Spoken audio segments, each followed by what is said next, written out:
Hello बच्चों and welcome to the wonderful world of economics. Yes बच्चों, as we have started the journey of national income, let us add one more piece of knowledge in this journey, that is what are the difficulties faced while calculating the national income. जब हम national income को calculate करते हैं तो कौन कौन सी difficulties हमें face होती हैं वो आज हम डिस्कस करेंगे in a very easy way. As you know that हमारा अंदाज़ ही ऐसा है कि simplicity is our main motto. हम बहुत इजीली हर चीज़ को बातें करते करते हम बहुत नॉलेज को ग्रास्प कर लेते हैं. तो चलो बच्चों आज देखते हैं कि नेशनल इनकम को हम कैसे आसानी से समझ सकते हैं. नाउ नेशनल इनकम में जब हमने कहा कि what are the different difficulties in the measurement of national income, तो ये डिफ़िकल्टीज़ बच्चों दो पार्ट्स में डिवाइड होती हैं. एक तरफ हम देखते हैं थियोरेटिकल डिफ़िकल्टीज़. थियोरेटिकल डिफ़िकल्टीज़ को हम कंसेप्चुअल डिफ़िकल्टीज़ भी कहते हैं. जब हम बहुत सारे नेशनल इनकम के डेटा को रिकॉर्ड करते हैं उस समय रिकॉर्डिंग के समय कभी कभी कुछ कंसेप्ट्स में अगर हमने मिसअंडरस्टैंड कर दिया, रॉन्ग डेटा रिकॉर्ड हो गई, तो उस समय हमें ये थियोरेटिकल डिफ़िकल्टीज़ फेस करनी पड़ती हैं. लेकिन सम टाइम हमें ये डिफ़िकल्टीज़ प्रैक्टिकली भी हमें फेस्ड होती हैं. जब हम कहते हैं प्रैक्टिकल डिफ़िकल्टीज़ यानी स्टैटिस्टिकल डिफ़िकल्टीज़, देखो हमने क्या कहा, थियोरेटिकल डिफ़िकल्टीज़ यानी कंसेप्चुअल डिफ़िकल्टीज़, यानी कभी कभी कंसेप्ट समझने में, रिकॉर्ड करने में थोड़ी गलती हो गई या थोड़ी दिक्कतें आ रही हैं. और जब हम प्रैक्टिकल डिफ़िकल्टीज़ देखते हैं तो कभी कभी कैलकुलेशन में कभी कभी गड़बड़ हो जाती है. समटाइम स्टैटिस्टिकल डेटा प्रॉपर नहीं मिल पाता है, कभी कभी हम उसको प्रॉपरली समझ नहीं पाते हैं. तो ये प्रैक्टिकल यानी जब हम एक्चुअली डेटा को कलेक्ट करने जाते हैं उस समय ये प्रैक्टिकल और स्टैटिस्टिकल प्रॉब्लम्स हमें दिखाई देते हैं. तो चलो दोनों हम डिफ़िकल्टीज़ को आज देख लेते हैं कि जब हम नेशनल इनकम को कैलकुलेट करते हैं तो कौन से थियोरेटिकल डिफ़िकल्टीज़ या कंसेप्चुअल डिफ़िकल्टीज़ हमें फेस होते हैं. फर्स्ट वन है अनपेड सर्विसेज. पहला जो बेसिक हमारा जो प्रॉब्लम आता है ना कि जब हम उस डेटा को कैलकुलेट करते हैं तो यू नो दैट कि while calculating the national income we always estimate the paid value of goods and services. जो हमने एक्चुअली पे किया उस हम पेड वैल्यू को नेशनल इनकम में कैलकुलेट करते हैं, हम इंक्लूड करते हैं. लेकिन जो अनपेड सर्विसेज हैं, जो हमने out of love, charity, sympathy, कुछ अफेक्शन इसकी वजह से दिया, जिसका बेस्ट एग्जांपल है that is services of housewife. अब सर्विसेज ऑफ हाउसवाइफ जो है you know that freely available है, जिसके लिए हम उनको कुछ भी पे नहीं करते हैं, क्योंकि मैंने क्या कहा ये सर्विसेज हमें मिलता है because of love towards their family. उनका बहुत जो अफेक्शन, एक बॉन्डिंग होता है टुवर्ड्स द फैमिली. इसके लिए हाउसवाइफ की जो सर्विसेज है वो 24 आवर्स बाय 365 डेज हमें फ्री मिलती हैं, बराबर. लेकिन अगर सपोज़ कभी हाउसवाइफ बीमार पड़ जाती है, अब उसकी जगह आपने मेड को रखा, आपने सर्वेंट को रखा, आपने कुक को अपॉइंट किया, तो आपको उससे उसकी सैलरी पे करनी पड़ेगी. यानी आपने उसको पे किया तो वो सर्विसेज पेड हो गई, तो वो नेशनल इनकम में काउंट होगी बच्चों.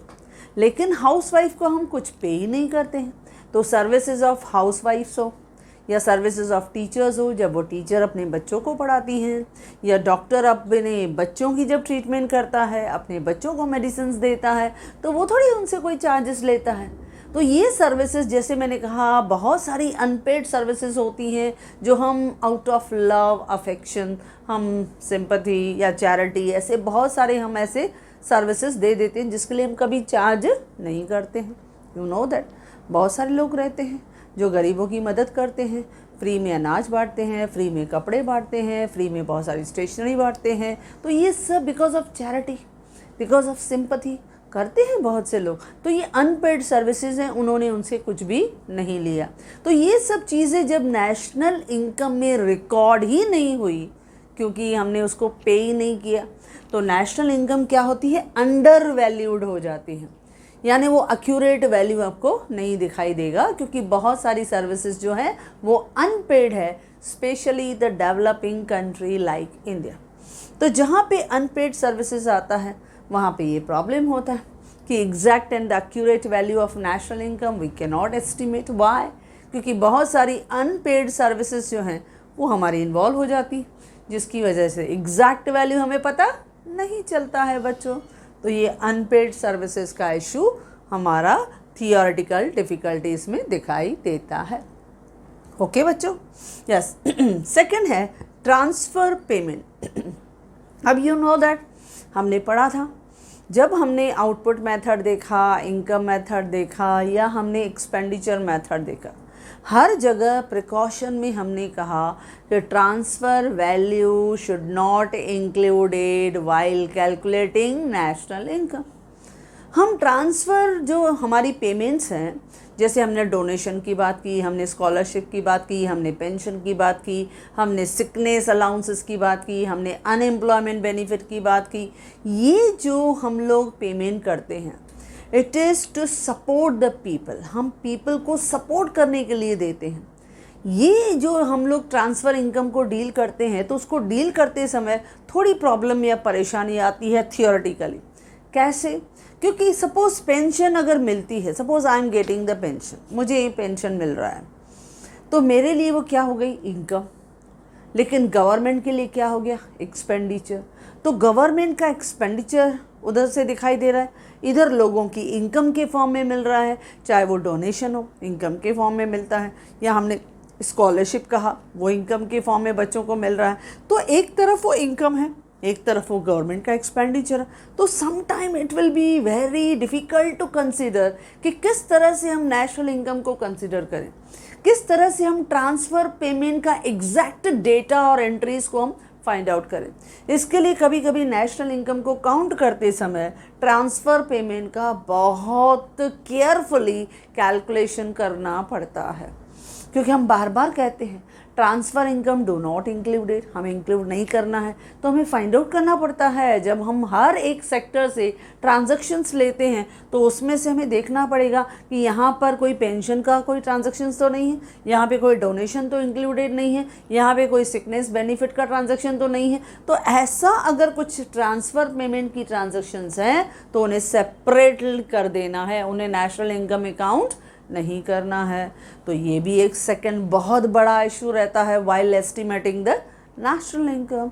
तो ये भी एक ट्रांसफ़र पेमेंट का सेकंड इशू, सेकंड प्रॉब्लम आता है जो रिकॉर्ड करते समय हमेशा ये फेस होता है कि इसको इनकम कंसिडर करें या इसको गवर्नमेंट का एक्सपेंडिचर कंसिडर करते हैं, क्योंकि इकोनॉमिस्ट कहते हैं ट्रांसफ़र इनकम न इनकम के फॉर्म में दिखाना है न एक्सपेंडिचर के फॉर्म में दिखाना है, उसको उसमें इंक्लूड ही नहीं करना है क्योंकि वो प्रोडक्टिव इनकम नहीं है। ओके बच्चों, थर्ड है इल्लीगल इनकम। अब इल्लीगल वर्ड ही क्लियर कहता है कि हमारी इकोनॉमी में बहुत सी इनकम लोग अर्न करते हैं थ्रू इल्लीगल एक्टिविटीज़, जैसे ब्लैक मार्केटिंग हो गया, होर्डिंग हो गया, स्पेकुलेशन हो गया, गैम्बलिंग हो गया। अब इनके थ्रू वो इनकम कमा लेते हैं। अब है तो इनकम उन्होंने कमाया, लेकिन it do not shown in the books of account, उन पे टैक्स नहीं भरा गया है, वो इल्लीगल इनकम है। या बहुत से लोग कमाते हैं लेकिन वो अपना जो इनकम है वो डायरेक्टली अपने गवर्नमेंट अकाउंट्स में नहीं दिखाते। जब वो अकाउंटेबल इनकम नहीं है, उन्होंने टैक्स एवेड किया है, उन्होंने टैक्स बचाया है, तो भी वो ब्लैक मनी मानी जाती है।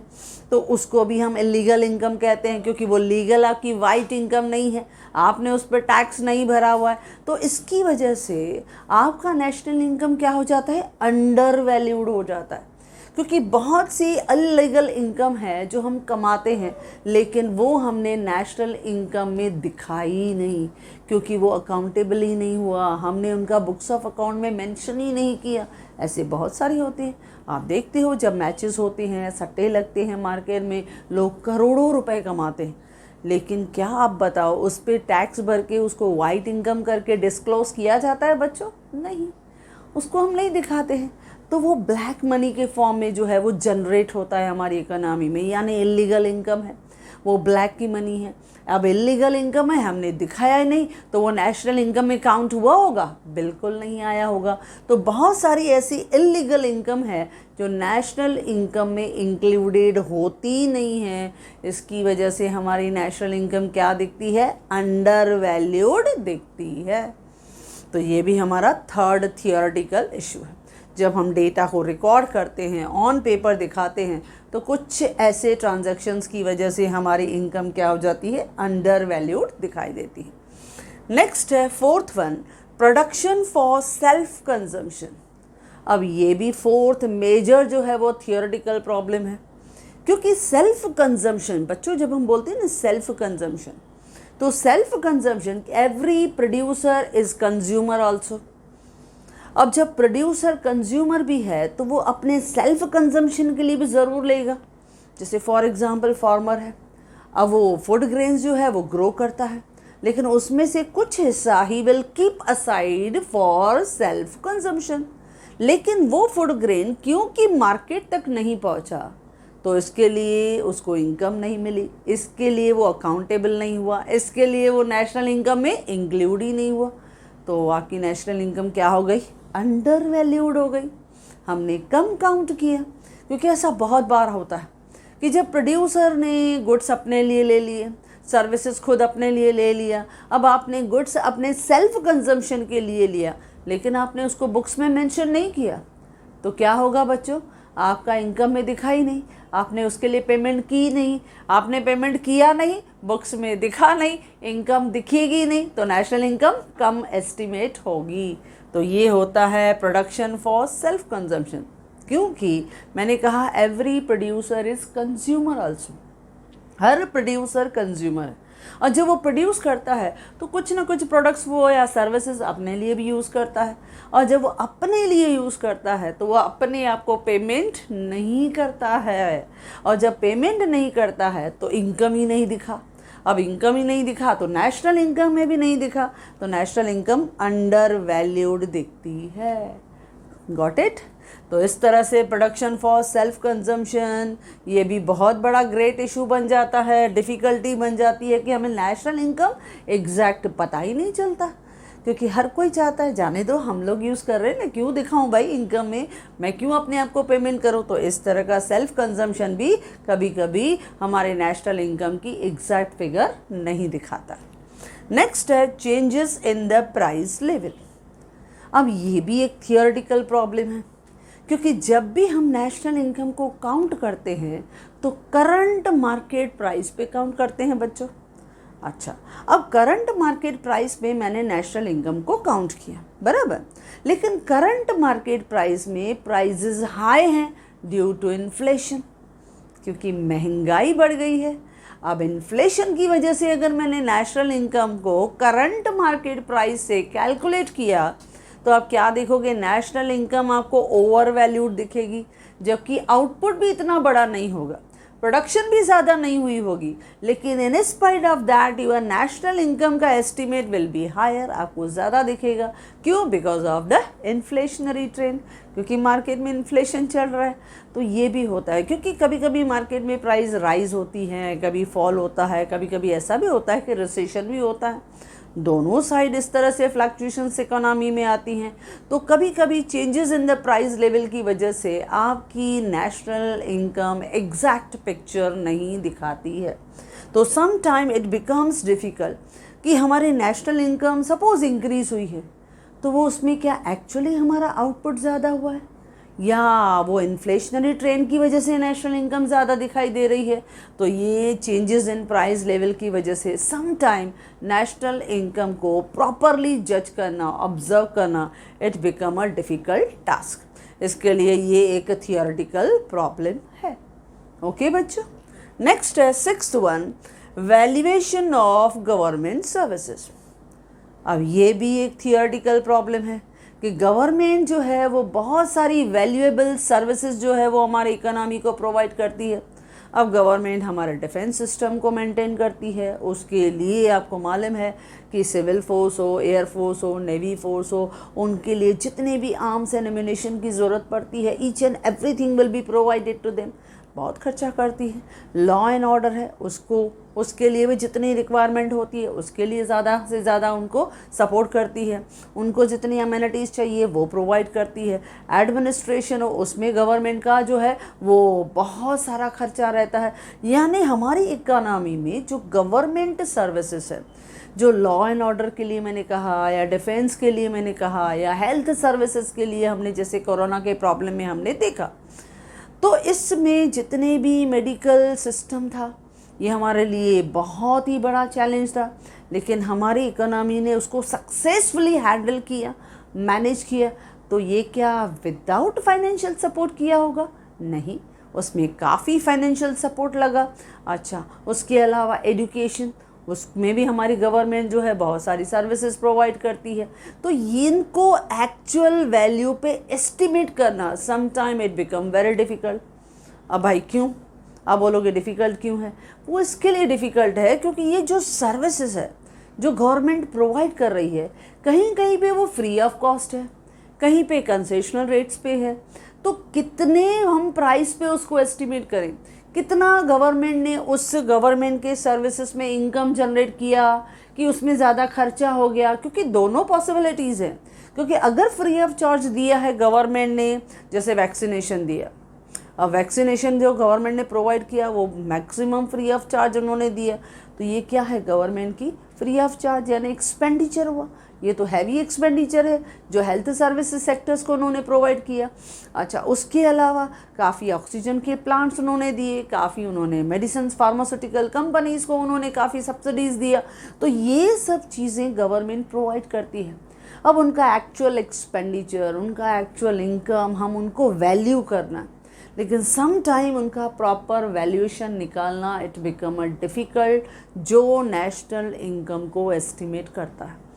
क्यों? क्योंकि गवर्नमेंट सर्विसेज में कभी कभी ये एनालाइज करना बहुत डिफ़िकल्ट हो जाता है, कौन सी सर्विसेज फ्री ऑफ चार्ज हैं, कौन सी कंसेशनल और सब्सिडाइज्ड रेट पे हैं, कौन सी जो है वो रीजनेबल प्राइसेस पे, नॉर्मल प्राइसेस पे मार्केट में अवेलेबल हैं। तो ये सब गवर्नमेंट की सर्विसेज, इनका valuation some time accurate find out करना डिफ़िकल्ट होता है। इसके लिए ये बन जाता है एक थियोरेटिकल डिफ़िकल्टी यानी प्रॉब्लम। ओके बच्चों, नेक्स्ट है यानी थियोरेटिकल डिफ़िकल्टीज का आखिरी point, that is income from foreign firms. Income कहो या profit earned bye foreign firms, जो भी कहो आपकी मर्जी। जो फॉरेन की फर्म्स हैं उनका इनकम एक्चुअली फाइंड आउट करना ये भी डिफ़िकल्ट हो जाता है बच्चों। अब आप कहोगे ऐसा क्यों? क्योंकि यहाँ पे ज़्यादातर देखा गया है कि हमारे जो मल्टी नेशनल कंपनीज़ हैं जो अलग अलग कंट्रीज़ के साथ कनेक्टेड हैं, जब वो बहुत सारा प्रॉफिट कमाती हैं तो हमारे इंडिया में उतना प्रॉफिट दिखाई नहीं देता। They never disclose the actual profit earned bye them. तो ये जब वो एक्चुअल प्रॉफिट नहीं दिखाते हैं, यानी हमारी नेशनल इनकम एक्चुअल इनकम पे नहीं दिखी, हमारी नेशनल इनकम क्या दिखी? Under valued. उन्होंने ज़्यादा कमाया था, लेकिन क्या किया उन्होंने? वो प्रॉफिट इधर इंडिया में लेके ही नहीं आए। उन्होंने बाहरी प्रॉफिट जो है वो यूटिलाइज कर दिया, अपने बिजनेस को और एक्सपांड कर दिया और मॉडर्नाइज कर दिया। तो समटाइम ऐसा, क्योंकि इंटरनेशनल मॉनेटरी फंड जो है उनका ये कहना है कि जो मैक्सिमम जो मल्टीनेशनल कॉरपोरेशंस हैं उनके एग्जैक्ट जो प्रॉफिट है उनको एस्टिमेट करना it become a very difficult job, क्योंकि उनके एक्चुअल प्रॉफिट को हम दिखा भी नहीं सकते हैं, क्योंकि they do not show the real picture of profit earned bye them. तो ये भी एक प्रॉब्लम हो जाता है, क्योंकि वो प्रॉफिट दिखाते ही नहीं। वो दिखाएंगे उन्होंने बाहर अर्न किया था, बाहर ही उन्होंने खर्चा कर दिया, यानी वो प्रॉफिट जो उन्होंने कमाया it is not brought in the boundaries of our Indian economy. वो हमारी इंडियन बाउंड्रीज़ के अंदर लेके ही नहीं है, तो हमारे नेशनल इनकम का हिस्सा ही नहीं बना। इसके लिए नेशनल इनकम क्या दिखा? अंडर वैल्यूड दिखा। ओके बच्चों, तो ये होता है इनकम ऑफ फॉरेन फर्म्स। यानी फॉरेन फर्म्स का जो इनकम है, जो मल्टीनेशनल कंपनीज़ हैं, जो बहुत सारे कंट्रीज़ के साथ बिजनेस करती हैं, वो प्रॉफिट भी करोड़ों में कमाती हैं, नो डाउट वो कमाती हैं, बहुत अच्छा परफॉर्म करती हैं। लेकिन एक डर रहता है, क्योंकि इंडिया में आएगा तो फिर उसके ऊपर टैक्स भरना पड़ेगा, और उससे बचने के लिए वो क्या कर देते हैं, उसी प्रॉफिट को बाहर ही वापस इन्वेस्ट कर देते हैं और अपने बिजनेस को एक्सपांड कर देते हैं। यानी एक्चुअल प्रॉफिट उन्होंने दिखाया ही नहीं, इसके लिए हमारा नेशनल इनकम एक्चुअल लेवल पे दिखाई नहीं, यानी under valuation of national income.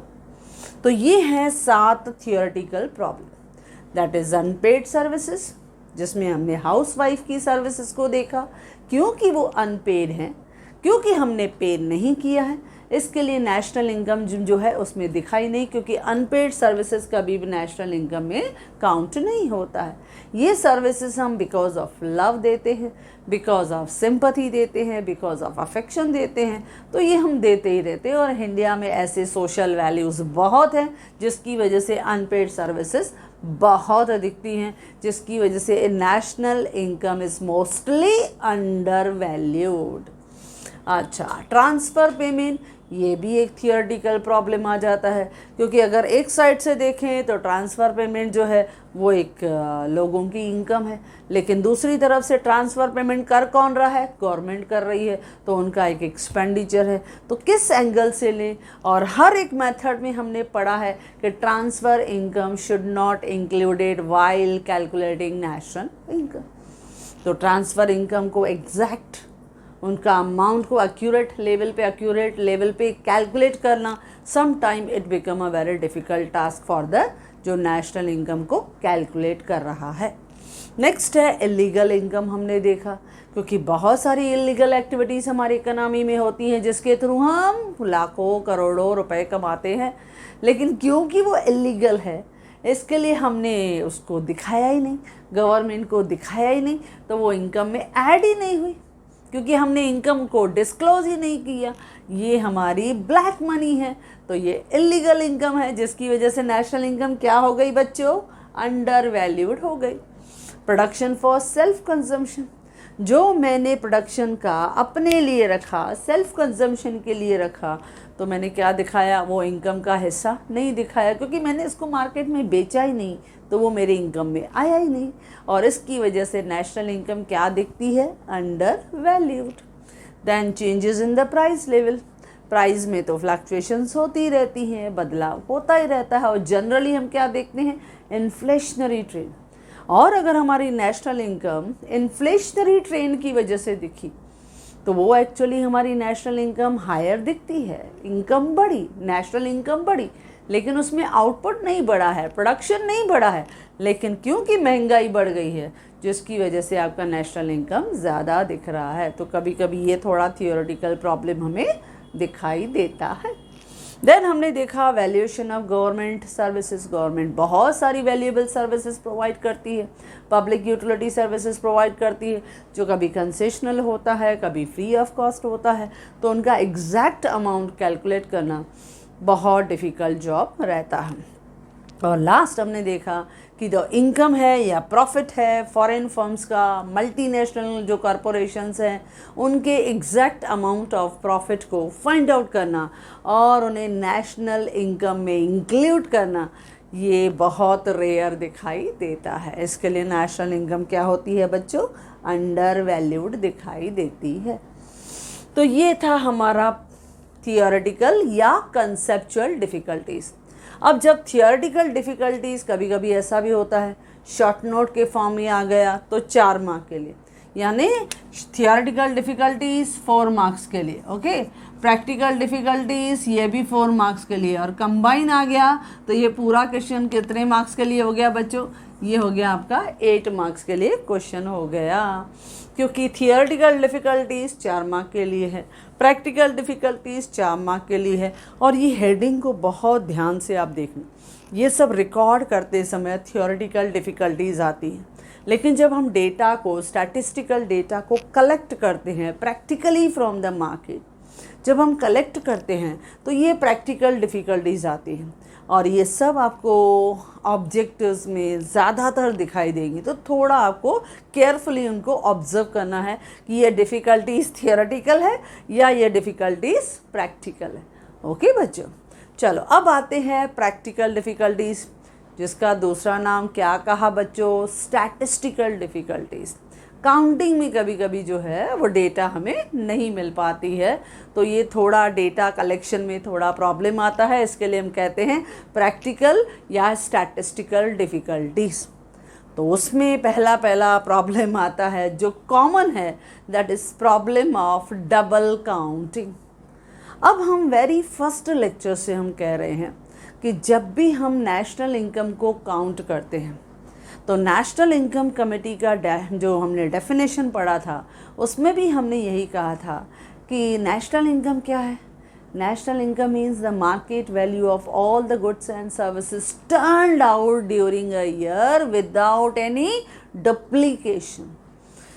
यानी जब भी हम नेशनल इनकम को काउंट करें तो double counting must be avoided. जब डबल काउंटिंग को अवॉइड करना है बच्चों, तो इकोनॉमिस्ट ने क्या सजेस्ट किया था, उन्होंने सजेस्ट किया था कि आप बेटर है final value of goods and services लो। ठीक है, हमने ये माना, चलो फाइनल वैल्यू ले लिया। लेकिन क्या होता है जब हम लोग नेशनल इनकम को काउंट करते हैं तो कभी कभी डबल काउंटिंग कहीं ना कहीं हो जाती है, क्योंकि जब हम कहते हैं final value of goods and services, तो कहीं कहीं पे वो फाइनल वैल्यू समझने में थोड़ा बहुत गड़बड़ हो जाता है, यानी कहीं ना कहीं मिसअंडरस्टैंडिंग हो जाती है, या हम समझ नहीं पाते हैं कि ये गुड्स यहाँ फाइनल है या इंटरमीडिएटरी है। अब आप कहोगे ऐसे कैसे होता है, देखो बहुत आसान है। अब जैसे फार्मर ने हमको राइस दिया, वीट दिया, अब उसके लिए फार्मर के लिए राइस क्या है, एक फाइनल प्रोडक्ट, बराबर। फार्मर का अगर मैंने राइस का वैल्यू ले लिया तो वो एक फाइनल प्रोडक्ट है। लेकिन वही राइस अगर एक रेस्टोरेंट ने परचेज किया तो उसके लिए वो क्या हो गया बच्चों, इंटरमीडिएटरी, क्योंकि उसी राइस में से वो इतने सारे डिशेस बना के वो बहुत पैसा कमाने वाला है। तो rice for a farmer will become a final product, लेकिन same rice for the restaurant it will become a intermediary product, बराबर कि नहीं? हाँ बिल्कुल, क्योंकि उनके लिए एक अलग डेफिनेशन बन जाता है। हम कहते हैं final value of goods and services, तो मैंने फाइनल वैल्यू को भाई उस पॉइंट ऑफ व्यू से लिया कि वो किसान के लिए फाइनल प्रोडक्ट है, लेकिन वही चावल जब रेस्टोरेंट के पास आता है तो वो इंटरमीडिएटरी हो जाता है। या से फॉर एग्जांपल जब हम आटे की बात करते हैं, सपोज वीट फ्लोर है। अब वीट फ्लोर जो है जब एक हाउस वाइफ लेके आती है जिसमें से वो चपाती बनाएगी, जब घर में वो वीट फ्लोर लेके आती है जिसमें से वो चपाती बनाएगी, तो वो एक फाइनल प्रोडक्ट है। लेकिन अगर वही वीट फ्लोर एक बेकरी वाला लेता है तो बेकरी में से वो उसी में से बहुत सारे डिफरेंट स्नैक्स बना के वो सेल करने वाला है, तो उसके लिए वो इंटरमीडिएटरी प्रोडक्ट बन जाएगा। तो सम टाइम कुछ ट्रांजैक्शन हम ना चाहते हुए भी ओवर वैल्यूड यानी डबल काउंटिंग हो जाती है। तो ये थोड़ा प्रॉब्लम डबल काउंटिंग का कहीं ना कहीं दिखाई देता है। यानी कुछ ट्रांजैक्शन ऐसी हैं जो हम बहुत केयरफुली हम ट्रांजैक्शंस को लेते जाते हैं, लेकिन समहाउ कहीं ना कहीं पे ऐसा हो जाता है कि कहीं दूसरी जगह सपोज़ हमारा निग्लिजेंस हुआ, थोड़ा हमने ध्यान नहीं दिया, तो वही प्रोडक्ट जो किसी और के साथ कनेक्टेड था वहाँ से फिर हमने उसके रॉ मटेरियल के कॉस्ट को, इंटरमीडिएटरी कॉस्ट को कैलकुलेट किया और वो वैल्यू वहाँ पे फिर डबल काउंटिंग हो गई। तो ऐसा भी दिखता है। इसके लिए स्पेशली जब हम आउटपुट मेथड से नेशनल इनकम को काउंट करते हैं ना बच्चों, तो ये डबल काउंटिंग का थोड़ा प्रॉब्लम दिखता है। इनकम मेथड से काफ़ी अवॉइड हो जाता है, काफ़ी हमें अच्छे फिगर्स मिलते हैं, लेकिन जब हम आउटपुट मेथड से, प्रोडक्ट मेथड से नेशनल इनकम को काउंट करते हैं तो somehow we will face the problem of double counting, क्योंकि it is difficult to decide यार कि ये जो प्रोडक्ट है, ये सर्विस है, ये हमारा इंटरमीडिएटरी है कि ये फाइनल है। तो पहले ध्यान से सोचो, उसका डिसीजन लो और उसके बाद केयरफुली उसको हैंडल करो। ओके बच्चों, समझ में आया। तो ये डबल काउंटिंग का सबसे बड़ा प्रॉब्लम स्टैटिस्टिकल या प्रैक्टिकल प्रॉब्लम आता है, जो केयरफुली हर एक को हैंडल करना है। कोशिश यही करनी है कि डबल काउंटिंग नहीं हो, क्योंकि हम ये कोशिश करेंगे हर जगह जहाँ पे भी हम नेशनल इनकम को काउंट करेंगे, whether that goods and services are related with primary sector या सेकेंडरी सेक्टर या टर्शरी सेक्टर, तो हम उसकी फाइनल वैल्यू लें। लेकिन सम टाइम ऐसा हो जाता है कि इट मे बी हम कंसिडर कर रहे हैं फाइनल, लेकिन वहाँ पे वो इंटरमीडिएटरी था, तो ऐसा भी हो सकता है। ओके बच्चों, नेक्स्ट है डेफिनेशन ऑफ नेशनल इनकम। अब ये स्टैटिस्टिकल प्रॉब्लम सेकंड है कि डेफिनेशन ऑफ जो हम लोग बोलते हैं नेशनल इनकम, जब हम कहते हैं तो उसमें हमने क्या कहा कि जब हम वर्ड डिसाइड करते हैं नेशनल इनकम, तो वर्ड क्या आता है? नेशन। यानी बहुत से इकोनॉमिस्ट क्या कहते हैं कि जो आपके पॉलिटिकल बाउंड्रीज हैं, उस पॉलिटिकल बाउंड्रीज के अंदर कमाया हुआ नेशनल इनकम। अब पॉलिटिकल बाउंड्रीज के अंदर कमाया हुआ नेशनल इनकम अगर हम काउंट करते हैं तो ये एक वन एस्पेक्ट है। लेकिन जब हम लोग इस डेफिनेशन को हम लेते हैं कि हमने पॉलिटिकल बाउंड्रीज को हम कंसिडर करें, लेकिन हमने क्या देखा था जब हमने नेशनल इनकम देखा था बच्चों? तो नेशनल इनकम में हमने क्या देखा था? सपोज मैं ले रही हूँ नेशनल इनकम, इसमें हमने देखा था सी कंजम्पशन एक्सपेंडिचर या इन्वेस्टमेंट एक्सपेंडिचर, गवर्नमेंट के गुड्स, फॉरेन ट्रेड, और लास्ट में हमने लिया था रिसिप्ट माइनस पेमेंट। ये भी हमने ऐड किया था क्योंकि हमने 5 कंपोनेंट्स दिखाए थे। देखो बाकी 4 तो ओके हैं, जो हमारे with in the boundaries of national income के हिसाब से ओके हो रहे। लेकिन क्या होता है कि कभी कभी हमारे देश में इनकम आती है, रिसिप्ट आती है, क्योंकि हमारे इंडियंस फॉरेन कंट्रीज़ में रहते हैं, वहाँ से प्लस हमने अपने इंडियंस ने फॉरेन कंट्रीज़ में इन्वेस्ट किया हुआ है, फॉरेन डायरेक्ट इन्वेस्टमेंट, फॉरेन की इन्वेस्टमेंट हमारे देश में की हुई है, तो यहाँ से पेमेंट जाती है। या फॉरेनर्स हमारे देश में जो है वो काम कर रहे हैं और वो अपनी इनकम जो है वो फॉरेन कंट्रीज़ में बेच रहे हैं, तो इसकी वजह से रिसिप्ट माइनस पेमेंट, ये प्रॉब्लम आता है। क्योंकि ये भी तो हमारे पॉलिटिकल बाउंड्रीज़ के अंदर ही इनकम है जो हम अर्न कर रहे हैं, यानी हमारे देश के अंदर अवेलेबल है, लेकिन कमाया हमने नहीं। जो नेट फिगर है वो रिसिप्ट माइनस पेमेंट का फाइनल रिजल्ट हमको मिलता है। तो ये कभी कभी स्टैटिस्टिकल इशू या प्रॉब्लम बन जाता है। कुछ इकोनॉमिस्ट बोलते हैं ये नहीं आना चाहिए, मॉडर्न इकोनॉमिस्ट बोलते हैं नहीं ये आना चाहिए, क्योंकि हम लोग जो हैं वो पॉलिटिकल बाउंड्रीज को कंसिडर करते हैं, लेकिन वो इनकम तो हमारे ही पॉलिटिकल बाउंड्रीज के अंदर है, तो हमारी इनकम हुई, क्योंकि हम ही उन्हें खर्चा करने वाले हैं, हम ही अपने देश के तरक्की के लिए, ग्रोथ एंड डेवलपमेंट के लिए यूज़ करने वाले हैं, तो वो हमारे देश की नेशनल इनकम है। तो कभी कभी उस इनकम को कैलकुलेट करना, उसकी एक्चुअल वैल्यू फाइंड आउट करना, तो some time it will become difficult to get the data regarding that. Okay बच्चों, नेक्स्ट है इलिटरेसी। अब ये भी एक थर्ड प्रॉब्लम बन जाता है, क्योंकि because of illiteracy sometime it is very difficult to collect the data about the production and sale of various goods and services, क्योंकि हमारे बहुत से लोग still now in our Indian economy they are illiterate and ignorant.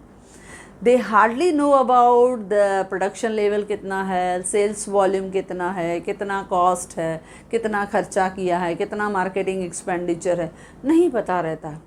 तो इसके लिए उनसे data को कलेक्ट करना, उनसे इनकम को कलेक्ट करना, ये सबसे बड़ा डिफ़िकल्ट टास्क रहता है।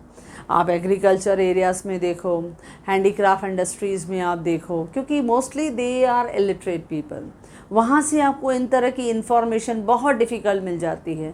या माइक्रो एंड स्मॉल इंडस्ट्रीज़ है, वहाँ पे भी because of illiteracy and ignorance they are not able to supply you the proper information about their income. वो नहीं दे पाते हैं कि उनका कितना उन्होंने प्रोड्यूस किया, कितना उन्होंने कॉस्ट पे खर्चा किया, कितना सेल्स से रेवेन्यू मिला, क्योंकि वो बुक्स ऑफ अकाउंट मेंटेन ही नहीं कर पाते, क्योंकि उन्हें वो जानकारी नहीं है। तो इसके लिए because of illiteracy sometime you are unable to get the data, आपको डेटा ही नहीं मिलेगा तो नेशनल इनकम कहाँ से आप एग्जैक्टली हमें दे पाओगे। इसके लिए नेशनल इनकम क्या दिखता है बच्चों, अंडर वैल्यूड दिखता है, क्योंकि वो एग्जैक्ट अमाउंट बता ही नहीं पाएंगे। आप उनसे पूछोगे ना तो वो एकदम सोचने लग जाएंगे, that means at that moment they will start steering you, मतलब वो सोचने लगते हैं, मतलब इस तरह से वो रिस्पॉन्ड करेंगे कि वो स्टैटिस्टिकल डेटा भी नहीं दे पाएंगे और कोई रफ फिगर भी वो आपको नहीं बता पाएंगे, क्योंकि उनको कुछ आइडिया ही नहीं रहता है, वो डेटा ही नहीं दे पाएंगे। तो आप कैसे नेशनल इनकम को कैलकुलेट करोगे। और ऐसे कैटेगरी में मेजॉरिटी ऑफ जो है बैकवर्ड एरियाज, रूरल एरियाज़ में स्पेशली मैं बता रही हूँ, क्योंकि वहाँ पे ये प्रॉब्लम कॉमन दिखाई देता है, जहाँ से आपको इन्फॉर्मेशन लेना सबसे बड़ा डिफ़िकल्ट टास्क रहता है। नेक्स्ट है इनएडिक्वेट स्टैटिस्टिकल डेटा। अब ये भी प्रॉब्लम रहता है, क्योंकि बहुत से सेक्टर्स में हम स्पेशली देखते हैं, जैसे एग्रीकल्चर सेक्टर है या माइक्रो और स्मॉल स्केल इंडस्ट्री है, हैंडीक्राफ्ट इंडस्ट्रीज़ है, ऐसी बहुत सी एरियाज़ हैं जहाँ पे वो प्रोडक्शन का, कॉस्ट का, सेल्स वॉल्यूम का कोई डेटा या कोई रिकॉर्ड बनाते ही नहीं हैं, मेंटेन ही नहीं करते हैं, बस काम चल रहा है, मार्केट में बिक रहा है और बस ओवरऑल वो काम कर रहे हैं, यानी उन्होंने प्रॉपर बुक्स ऑफ अकाउंट को मेंटेन नहीं किया है। जब books of account he maintain नहीं किया है तो you will not be given the proper data about their cost और अबाउट देयर रेवेन्यू और अबाउट देयर इनकम। तो इसके लिए बहुत जगह पे ऐसा special you will see that कि आपको डेटा ही अवेलेबल नहीं होगी। तो ये भी एक मेजर स्टैटिस्टिकल प्रैक्टिकल प्रॉब्लम आपको दिखाई देगा बच्चों, कि आपको डेटा, एडिक्वेट डेटा आपको अवेलेबल नहीं होगी। तो ये भी एक प्रॉब्लम आता है। नेक्स्ट है डेप्रिसिएशन। अब डेप्रिसिएशन आपको मालूम है, डेप्रिसिएशन मीन्स क्या होता है, it is the wear and tear cost of all the capital assets which is used in the production process. अब प्रोडक्शन प्रोसेस में हम लोग जितने भी कैपिटल असेट्स यूज़ करते हैं, जैसे प्लांट एंड मशीनरी, वो सबसे बड़ा हमारे प्रोडक्शन कॉस्ट का हिस्सा रहता है। अब वो कंटिन्यूसली प्रोडक्शन में यूज़ हो रहा है तो हम उस पर डेप्रिसिएशन कॉस्ट जो है वो चार्ज करते हैं। अब डेप्रिसिएशन, हाउ मच डेप्रिसिएशन हम उस पर चार्ज करें, ऐसा कोई फंडामेंटल और बेसिक जो है वो कहीं पे भी स्टैंडर्ड जो है वो फिक्स नहीं किया हुआ है कि how much depreciation is to be charge. हम क्या करते हैं, रैंडमली एक डेप्रिसिएशन का परसेंटेज ले लेते हैं। भाई जैसे से फॉर एग्जांपल हमने 10% ले लिया, तो हमने रैंडमली एक 10% ले लिया, लेकिन ये 10% यानी on all category of capital assets, यहाँ पे तो हम रॉन्ग है, क्योंकि हर एक कैपिटल असेट्स की लाइफ, उसकी जो प्रोडक्शन कैपेसिटी होती है वो अलग अलग होती है, उनकी मेंटेनेंस अलग अलग होती है। लेकिन यहाँ पे जब हम नेशनल इनकम में डेप्रिसिएशन को चार्ज करते हैं तो उसके लिए कोई स्पेसिफिक, कोई उन्होंने स्टैंडर्ड मेजर नहीं बताया है कि how depreciation is to be calculate. ये तो हम रैंडमली जो है वो उसमें समझो, हमने नॉर्मली हम प्रेफर करते हैं कि 10% हमने ले लिया, तो हमने एक अपने कंफर्ट जोन से ले लिया, लेकिन ऐसा कहीं ऐसा मेथड नहीं बताया गया है कि डेप्रिसिएशन को कैसे हम रिकॉर्ड करें। तो ये भी एक प्रैक्टिकल प्रॉब्लम आता है। जो नेशनल इनकम को कैलकुलेट करता है तो उसे दिक्कत ये आती है कि अब मैं डेप्रिसिएशन कैसे चार्ज करूं, कितना चार्ज करूं, ताकि मेरी नेशनल इनकम जो है वो एग्जैक्ट या एक्यूरेसी लेवल को टच करे। तो ये भी depreciation is again one more practical problem in front of a person who is going to calculate their national income. Next है presence of non-monetized sector. अब देखो हमारे इंडियन इकोनॉमी में still the non-monetized sector is present. अब जब non-monetized है यानी money नहीं है, यानी still goods are exchanged against the goods, और जब हमने कोई मनी वैल्यू पे ही नहीं किया तो वो इनकम में ऐड ही नहीं हुआ। आप क्या बोल रहे हो, नॉन मोनेटाइज सेक्टर, यानी goods are exchange against the goods. हमने गुड्स लिया, गुड्स दिया, कैश आई नहीं, मनी आई नहीं, नेशनल इनकम में आया ही नहीं। इसके लिए नेशनल इनकम क्या हो गई बच्चों, अंडर वैल्यूड। तो तो ये भी दिखाई देता है। नॉन मोनेटाइज सेक्टर देखो शहरों में होता है कि जैसे हमने कपड़े दिए, बर्तन ले लिए, कपड़े और बर्तनों का एक्सचेंज हो गया, देखो ये हमने दे दिया, ये हमने कोई अच्छी सी डिश बना दी, हमने अपने नेबर्स के साथ, कभी अपने फ्रेंड्स के साथ शेयर कर ली। अगर हम होटल से मंगाते थे तो पैसा भरते थे, लेकिन हमने फ्री में ऐसे दे दिया।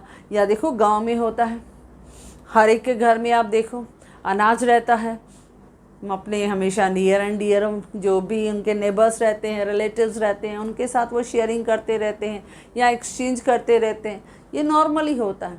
या हर एक के यार्ड में हमेशा फ्रूट्स के जो हैं वो हमेशा पेड़ रहते हैं, या वेजिटेबल्स होती हैं वो भी एक्सचेंज करते रहते हैं। तो फ्रूट्स हो, वेजिटेबल्स हो, फूड ग्रेन्स हो, रूरल एरियाज़ में तो नॉन मोनेटाइज सेक्टर बहुत ट्रांजेक्शन्स जो है वो उसमें होती हैं।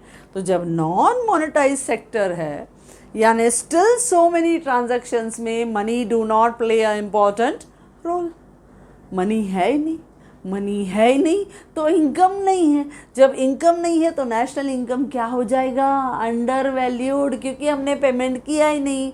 आपके आंगन में जो है वो मैंगो के पेड़ लगे हुए हैं, चलो आप मैंगो मुझे दे दो। मेरे आंगन में केले जो है, बनानाज है या गावाज है या पाइनएप्पल है, उनका पेड़ लगा हुआ है, आप वो ले लो। हम एक्सचेंज कर रहे हैं ऐसे। मैंने राइस उगाया, आपने वीट उगाया, हम दोनों ने एक्सचेंज कर लिया, काम हो गया, हमने एक दूसरे को कुछ पेमेंट नहीं किया। तो ये सब नॉन मोनेटाइज सेक्टर होता है, और उसकी वजह से आपको प्रॉपर डेटा यानी आपको प्रैक्टिकली डेटा नहीं मिलता है, क्योंकि पेमेंट ही नहीं होता है। हमने डायरेक्टली एक्सचेंज कर दिया गुड्स अगेंस्ट द गुड्स। तो due to presence of non monetize sector, generally we will see that कि we do not get the exact amount of goods and services sold in the market, क्योंकि बहुत सारी transaction तो non monetised है। इसकी वजह से नेशनल इनकम आपको एग्जैक्ट वैल्यू पे पता नहीं चला। ओके बच्चों, नेक्स्ट है वैल्यूएशन ऑफ स्टॉक।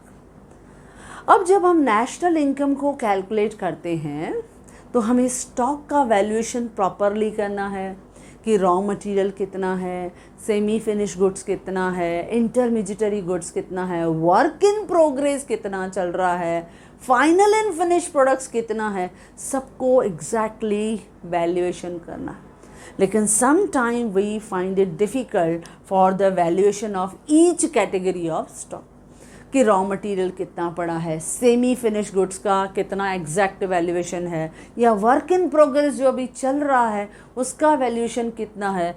अगर हमने यहाँ पे वैल्यूएशन ऑफ स्टॉक प्रॉपर नहीं किया, यानी national income do not will be get at the exact picture, यानी हमें नेशनल इनकम का प्रॉपर वैल्यूएशन नहीं मिलेगा बच्चों। तो इसके लिए कभी कभी ऐसा होता है कि हमने जैसे यहाँ पे लिया कि final value of goods and services ले। अगर हम फाइनल को लिया, यानी अगर सपोज़ मैंने रॉ मटेरियल छोड़ दिया, मैंने सेमी फिनिश गुड्स को छोड़ दिया, तो मेरा वैल्यूएशन ऑफ स्टॉक प्रॉपर नहीं हुआ, यानी मेरी नेशनल इनकम क्या हो गई बच्चों? अंडर वैल्यूड हो गई। तो some time valuation of stock proper नहीं हुआ, then too your valuation of national income is not proper. आपकी नेशनल इनकम प्रॉपर पिक्चर दिखाने वाली नहीं है। तो ये भी एक स्टैटिस्टिकल प्रॉब्लम आता है, रेगुलर प्रॉब्लम आता है। नेक्स्ट है कैपिटल गेन और लॉसेस। अब आपने ध्यान दिया, जब हमने आउटपुट मेथड लिया, या हमने इनकम मेथड लिया, या हमने एक्सपेंडिचर मेथड लिया, तो हम बार बार बोल रहे थे कि purchase and sale of second hand goods do not included in while calculating the national income. याद है?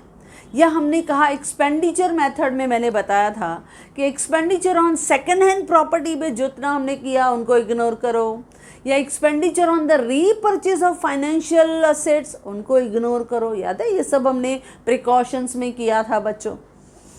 तो ये सब हमने किया कि सेकेंड हैंड प्रॉपर्टी को जब हम डील करते हैं, उनका जितना इनकम है या जितना लॉसेस हैं सब इग्नोर करो, क्योंकि either there will be profit. समझो हमने 10 लाख का प्रॉपर्टी लिया, मैंने प्लॉट लिया 10 लाख का, उसको 1 साल के बाद बेचा, तो समझो उसका 15 लाख मिला, तो 5 लाख मैंने कमाया, लेकिन वो सेकेंड हैंड प्रॉपर्टी था तो 5 लाख मैंने दिखाया नहीं। It was a capital gain for me, वो कैपिटल गेन था, लेकिन मैंने दिखाया नहीं, तो वो नेशनल इनकम में दिखा नहीं। जब दिखा नहीं तो नेशनल इनकम क्या हो जाएगी? Under valued. ऐसा हो सकता है लॉसेस हो। समझो मैंने प्रॉपर्टी लिया, 1 साल के बाद उसकी वैल्यू 8 लाख हो गई, मैंने 8 लाख में बेच दिया, लेकिन सेकंड हैंड का हमने दिखाया ही नहीं, परचेज एंड सेल हमने दिखाया नहीं, तो 2 लाख का नुकसान हुआ, लेकिन वो दिखा ही नहीं, तो नेशनल इनकम जो है वो ओवर वैल्यूड दिखी। ऐसा भी हो सकता है, क्योंकि हम न कैपिटल गेन दिखाते हैं न कैपिटल लॉसेस दिखाते हैं, क्योंकि आपने हर जगह second hand purchase and sale को इग्नोर कर दिया। देन हमने जो जितने भी रीपर्चेज ऑफ फाइनेंशियल असेट्स थे उनको भी इग्नोर कर दिया, they are also not included while calculating the national income. So ये सब चीज़ें हम करते हुए आए हैं, जिसकी वजह से न कैपिटल गेन दिखता है न कैपिटल लॉस दिखता है। तो ये भी तो एक बहुत बड़ा प्रैक्टिकल इशू है, जिसकी वजह से हमें नेशनल इनकम में एक्चुअल इनकम वैल्यू नहीं दिखती है। ये भी हमने देखा। नेक्स्ट आ रहा है लास्ट पॉइंट, जो हमारे इस स्टैटिस्टिकल और प्रैक्टिकल का 9th हमारा प्रॉब्लम आ रहा है, that is lack of occupational specialization. Lack of occupational specialization, क्योंकि हमारे इकोनॉमी में ऐसा भी बहुत लोग होते हैं जो हमेशा ऑक्यूपेशन जो जिसमें वो इन्वॉल्व हैं वो एग्जैक्ट हमें दिखाते नहीं हैं। क्योंकि क्या होता है, सपोज़ एक फार्मर है, सिंपल एग्जांपल, एक फार्मर है, वो फार्मिंग भी कर रहा है, लेकिन साइड में उसके कैटल्स भी हैं, तो उसने डेयरी फार्मिंग भी रखा है। अच्छा, उसके पास प्लॉट पड़ा है, उसने वहाँ पे पोल्ट्री फार्मिंग भी किया हुआ है, यानी वो डेयरी फार्मिंग में से दूध से भी कमा रहा है, प्लस वो पोल्ट्री से भी कमा रहा है, प्लस वो वहाँ पे फार्मिंग कर रहा है, फूड ग्रेन को सेल करके वहाँ से भी कमा कर रहा है। लेकिन वो क्या दिखा रहा है? As a income of a farmer. यानी बाकी जो ऑक्यूपेशनल जो स्पेशलाइज वो कुछ कर रहा था उसको इग्नोर कर दिया, वो दिखाया ही नहीं उसने। ऐसा भी होता है। या सपोज फार्मर है, वो बिजी है फार्मिंग में, लेकिन वो क्या दिखाया कि मैं फार्मर हूँ, जो फूड ग्रेन से कमा रहा हूँ वही दिखाया, लेकिन उसके साथ साथ नियर बाय एरियाज़ में हैंडीक्राफ्ट इंडस्ट्री है, वो वहाँ पे भी वो काम कर रहा है, वहाँ पे वो डिफरेंट टाइप के सॉफ्ट टॉयज़ हैं या ब्लैंकेट्स हैं, वो वहाँ पे वो वीव कर रहा है, उसमें उसका स्पेशलाइज्ड नॉलेज है, लेकिन वहाँ की इनकम वो नहीं दिखा रहा है। ऐसा भी होता है, क्योंकि यहाँ पे क्या होता है, हम लोग बहुत से डिफरेंट एक्टिविटीज़ में इन्वॉल्व होते हैं, और whatever income we will earn from the different activities from different specialized, we never consider that one, we will take the income from the one source only. हम एक source से जो दिखाते हैं बस उसी का इनकम को हम काउंट करते हैं। तो जब हम ऐसी गलतियाँ करते हैं बच्चों, यानी हमने क्या किया, हमने अपनी एक्चुअल इनकम देश को नहीं दिखाया। उसके पीछे एक ही मोटिव होता है, क्योंकि हम इनकम टैक्स से बचना चाहते हैं, इसके लिए हमने एक्चुअल इनकम दिखाया ही नहीं। अब जब एक्चुअल इनकम दिखाया ही नहीं तो नेशनल इनकम क्या हो गई? Under valuation. तो इसके लिए होता है लैक ऑफ ऑक्यूपेशनल स्पेशलाइजेशन, क्योंकि बहुत से लोग मोर देन वन एक्टिविटी में इन्वॉल्व होते हैं, एक पर्टिकुलर स्पेशलाइज्ड फील्ड नहीं होती है, अलग अलग स्ट्रीम्स में इन्वॉल्व होते हैं, एक्सपर्ट होते हैं बहुत से लोग। जब आप अलग अलग एक्टिविटीज़ में इन्वॉल्व हो लेकिन इनकम दिखा रहे हो किसी एक पर्टिकुलर सोर्स से, बाकी का इग्नोर, तो इसकी वजह से भी आपका इनकम जो है वो एक्चुअल फिगर नहीं दिखाता है। यानी ये भी हमारा एक प्रैक्टिकल डिफ़िकल्टी हो जाता है, ये भी हमारी स्टैटिस्टिकल डिफ़िकल्टी है, क्योंकि काउंटिंग में मिस्टेक आती है, एक्चुअल नेशनल इनकम आपको नहीं दिख रहा है। तो ये जितने भी प्रैक्टिकल डिफ़िकल्टीज़ थे बच्चों या स्टैटिस्टिकल डिफ़िकल्टीज़, इन सब में आपने देखा you are unable to get the exact data from the public. आपको पब्लिक से एक्चुअल उनके प्रोडक्शन का, एक्चुअल उनके इनकम का, एक्चुअल उनके एक्सपेंडिचर का डेटा नहीं मिल पा रहा है, जिसकी वजह से नेशनल इनकम आपको प्रॉपर पिक्चर नहीं दिखा रहा है। So these all are practical difficulty, जिसमें पहला हमने क्या देखा बच्चों? Problem of double counting. हम बहुत केयरफुल रहते हैं, प्रिकॉशन के साथ डील करते हैं। Generally we will prefer to take the final value of goods and service, लेकिन कभी कभी वो जो फाइनल हम प्रोडक्ट का मीनिंग समझते हैं, कहीं कहीं पे वो फाइनल प्रोडक्ट हम समझते हैं, लेकिन वो सामने वाले के लिए इंटरमीडिएटरी प्रोडक्ट भी हो सकता है। ये गड़बड़ हमसे हो जाती है। डेफिनेशन ऑफ नेशनल इनकम, हम सोचते हैं नेशनल इनकम बाउंड्रीज़ के अंदर जितना कमाया हुआ इनकम है वही हमारे नेशनल इनकम का हिस्सा होना चाहिए। तो कभी कभी ये जो डेफिनेशन है नेशन का, इसकी वजह से भी some time it is difficult to get the data about the income earned by our all the people in our country. Then illiteracy, क्योंकि इलिटरेसी और इग्नोरेंस की वजह से बहुत से लोग न प्रोडक्शन की डेटा दे पाते हैं, न अपने इनकम की डेटा दे पाते हैं, न अपने सेल्स वॉल्यूम को बराबर बता पाते हैं। तो इसके लिए इनकम की या हमें नेशनल इनकम की प्रॉपर डेटा नहीं मिल पाती हैं। समटाइम जो हमारे बैकवर्ड एरियाज़ हैं जहाँ पे बहुत सारे एग्रीकल्चर जो फार्मर्स हैं, दैन स्मॉल स्केल और माइक्रो इंडस्ट्रीज़ के जो बिजनेसमैन हैं, उनके पास न स्टैटिस्टिकल प्रॉपर डेटा अवेलेबल रहती है regarding their cost, regarding their raw material, regarding their production, regarding their sale. तो इसके लिए भी नेशनल इनकम को काउंट करना it become a difficult job. Depreciation जो हमारा फंडामेंटल और बेसिक प्रॉब्लम बन जाता है कि how to calculate the depreciation. तो वो डेप्रिसिएशन को काउंट करने के लिए कोई standard measure still now it is not suggested by anyone. Then non monetize sector अभी भी हमारे इंडियन इकोनॉमी में है, क्योंकि हम बहुत सारी ट्रांजैक्शंस डील करते हैं गुड्स अगेंस्ट द गुड्स, जिसकी वजह से वो हमारी मार्केट वैल्यू नहीं दिखाता है, इनकम में इन्वॉल्व नहीं होता है, जिसकी वजह से national income under value. Valuation of stock हम प्रॉपर नहीं कर पाते हैं, जिसकी वजह से national income is under value.